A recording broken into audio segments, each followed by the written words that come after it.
Hello po! And guys, araw ng Lunes ngayon kaya kailangan nating magtrabaho. Pero mamaya pang hapon yung trabaho ko. Sa ngayon, samahan nyo muna akong pumunta sa palengke para mamili ng mga kakailanganin sa ating Mi Pastil. Siyempre, ang unang-unang gagawin natin kapag lalabas tayo ng bahay, pagising sa umaga. Ayan, maligo muna tayo guys.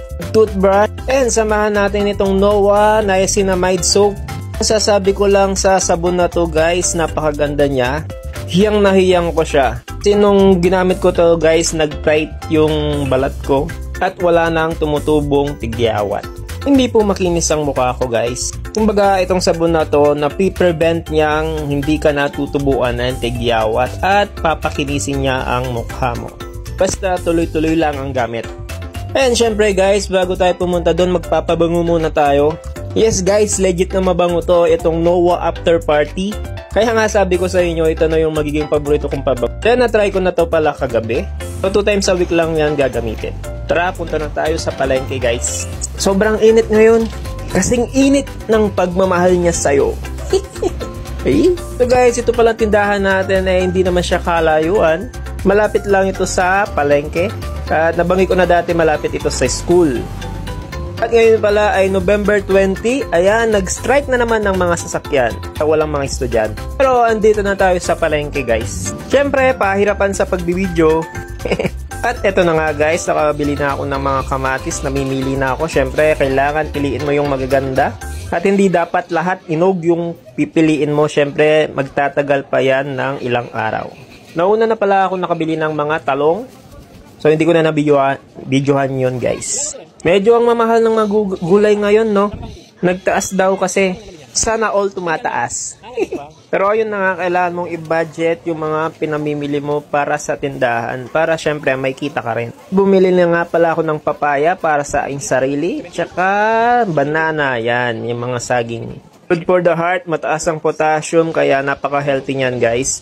Etong binibili kong saging saba ay para sa tindahan natin na Mi Pastil. Humihingi nga ako ng tawad kay ate pero sabi niya wala ka namang kasalanan, ba't humingi ka ng tawad? Joke lang, ayan guys. And ilalagay muna natin ang mga pinamili natin dito sa ating top box. So kailangan ko pang bumili ng mga soft drinks guys. Pagod talaga mag-business pero kailangan mong tiyagaan kasi nga pangarap mong umangat sa buhay, di ba? So kailangan hindi ka lang nagtatrabaho, puro kayod ka rin guys. Kung meron kang makukuha na ng extra income, kukuha ka. Para hindi lang yung sahod mo sa trabaho ang iniintay mo. Meron pang ibang extra income. So ayun guys, nakabili na ako ng mga soft drinks na gagamitin para sa tindahan. Siyempre magbabayad muna tayo, baka abulin tayo ng parking boy. So tara guys, punta na tayo ngayon sa ating Mi Pastil na store. Dito lang yan sa San Fernando Downtown. Oh guys, mga Pampanggenyo, mga San Fernandino, ayan, punta na po kayo dito. Malapit lang po sa San Fernando Elementary School. Siyempre, nalubong tayo ni Mark, yung katiwala ni Dila dito sa stall.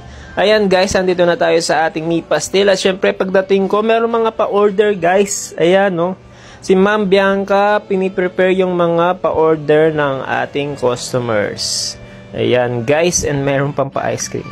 Matagal ko na nga nangarap mag-business. Kaya guys, ito, pinush ko na kasi inakayat ako ng mga aking kaibigan.